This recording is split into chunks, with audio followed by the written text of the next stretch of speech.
there will be an interesting find in here. Want to document it with some footage?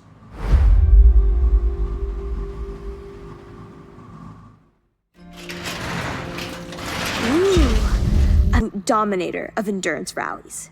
Yes, exactly. In '97, this model marked the start of an incredible run for Mitsubishi at Dakar. The Montero model won 12 Dakar rallies in the 2000s.